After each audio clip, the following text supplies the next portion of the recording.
จังเอาเที่ยวที่สะพานมอนมาก็ไม่ครับกับมันมีไว้ที่วัดหลวงพ่ออุตมะในคณะทุกก็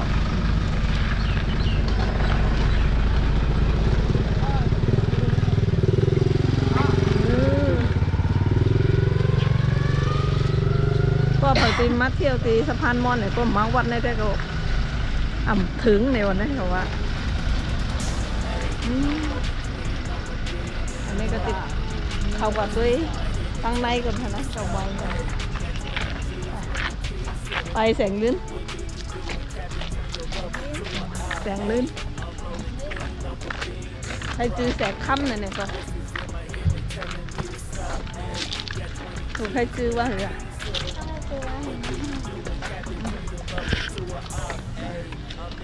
ไว้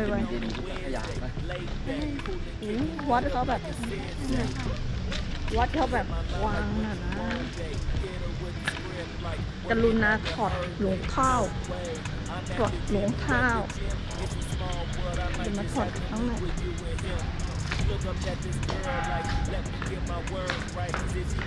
เราติดไปเขาเรื่อยๆลง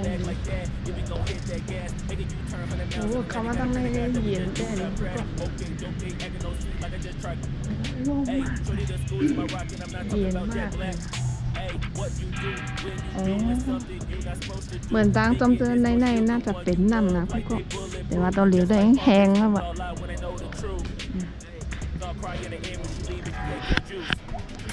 บอกว่าตั้งในก็ด้วยล่ะมันจะเป็นห้อยน้ำไว้นะนี่ฮะตอนเหลียวได้น้ำแห้งพอมีน้ำเลยได้แต่เข้มแพงเมี่ยวกันนั่นนะ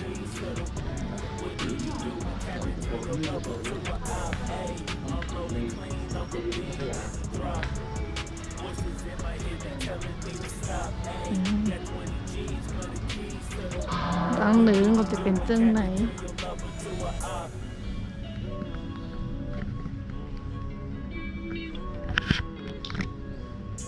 ร้อนมากเลยเสียบตาทำไรอ่ะ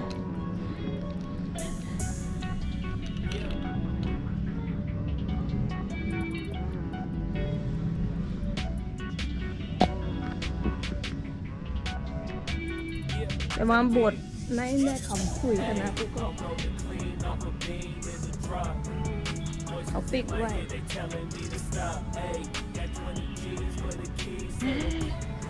รอบๆจำต้นได้ตีคอกมันก็เข้าไข่หนังใต้คอกของเป็นรอบบดเลยนะแต่ว่าตัวเดียวก็มีน้ำแห้ง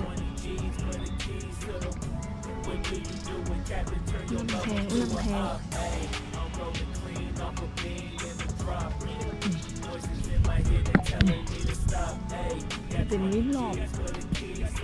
บดเนื้อนำแห้งนั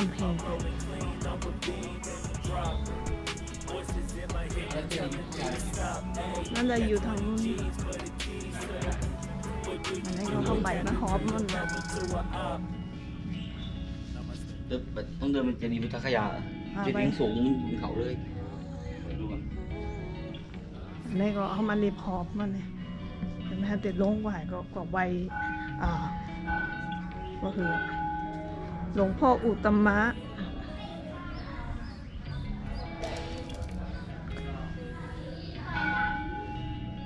เป็นในทิมด้วยไหมเขาเต็มป้อปุ่งกาเพื่อ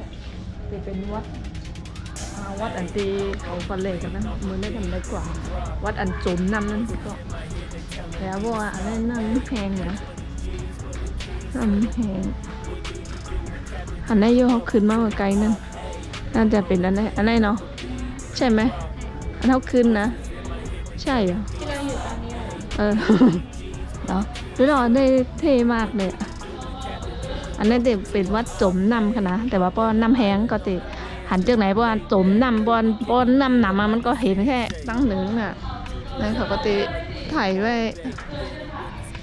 นี่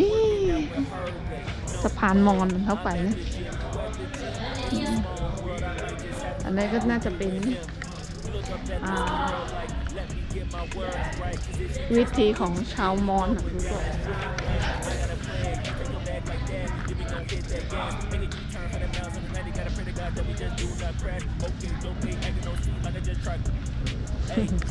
เวลาน้ำแห้งนะตรงสะพานมอนก็น้ำแห้งเหมือนกันเขาแต่มันเลนน้ำกัน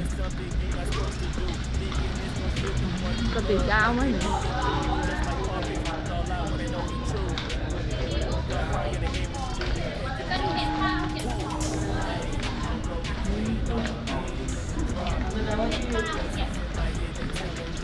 อยากนอนแบบนี้ถ่ายมากเลยนอนพักขาอันนี้ก็จะเป็นตีพุทธคายาเนี่ยค่ะนะ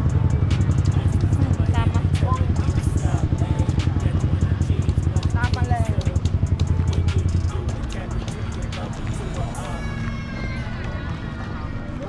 สั่งจีนให้ตัวใหญ่ด้วย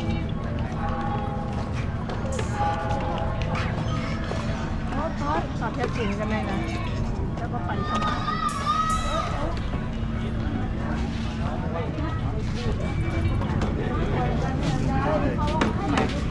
เหมือนกัน ใส่ถุงด้วย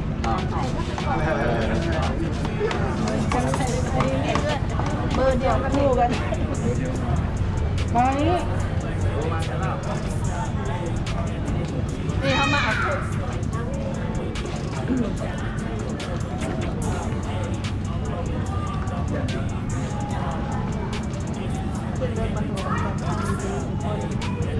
อันนี้เลยเอาตัวนี่แบบเตะตัวเล็กๆแบบนี้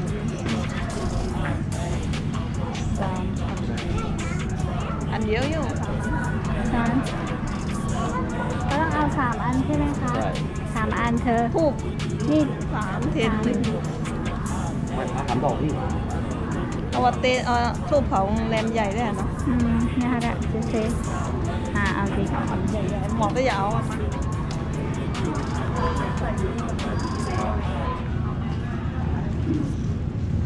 มิสโคมาเลย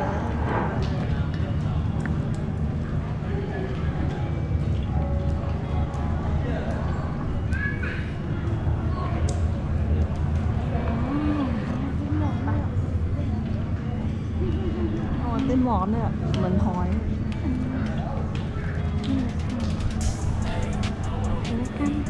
เดี๋ยวไว้กัน